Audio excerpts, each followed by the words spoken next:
there was a sheriff's office in Washington State that was requesting a Coast Guard helicopter assist with an injured hiker in the vicinity of Tatoosh Lakes, south of Mount Rainier. And we got a call from the command center asking us to come in there. When we walked in the command center, the CDO, the command duty officer, told us that it was one of ours that had fallen down. And we're like, what?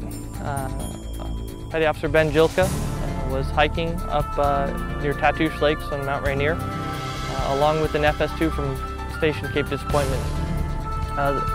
He apparently fell, and the FS2 called in. Already in the air following another successful rescue, the crew of CG-6013 returned to refuel and head directly to Mount Rainier to attempt a rescue. The decision was made to add a second rescue swimmer to the flight, given the unknown situation the crew was heading into. This decision would prove to be critical to the success of the rescue. Although I was very concerned at this point about darkness, we were looking at, by now, about 7 o'clock in the evening, maybe 7:30 in the evening, and I was afraid that we were going to get to a point where it was going to be dark and they would have a hard time locating the injured hiker and his companion. It wasn't until nightfall that I really started getting concerned, and I was just getting so cold and shivering so badly that I knew I would have froze to death, and that would have been that. We were up there, probably got on scene with a couple hours of daylight left, and did the search. Were able to locate the first survivor in daylight. So by the time they got on the ground, they had about an hour of daylight left, and then they worked pretty much through the night. I don't think that they got recovered until early into the morning. They had to work their way down a pretty sheer face at nighttime using headlamps and just calling kind of back and forth to each other. So I can only imagine what that was like in the dark.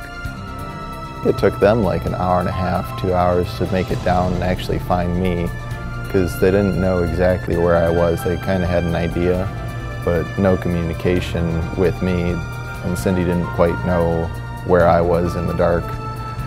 When they found Ben, he was in pretty rough shape. Hypothermia was starting to set in, as well as I believe he had broken both legs and dislocated a shoulder and broken an arm. But had they not shown up that night and been able to take care of him, probably the hypothermia alone would have gotten to him, and it would not have been a pleasant outcome.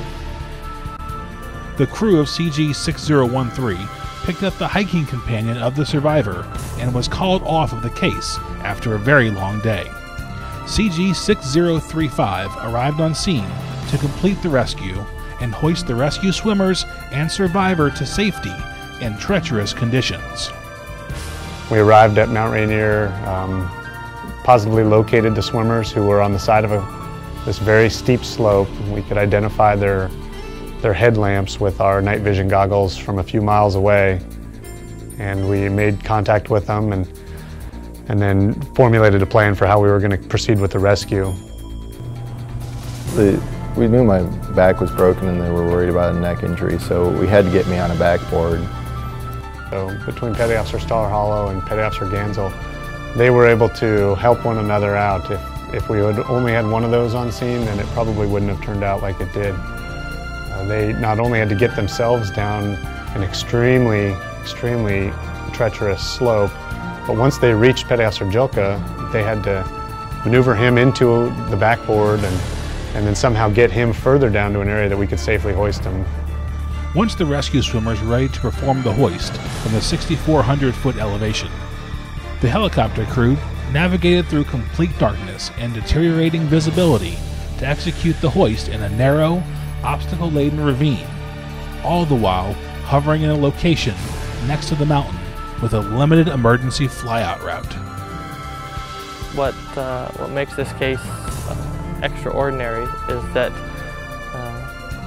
we had two rescue swimmers that went far above what they're called to do in order to make things happen and to save a life. Having the opportunity to do a rescue of any kind is fantastic, because when you get to turn around and look at the person who probably would not have made it had you not shown up, it's a very rewarding experience.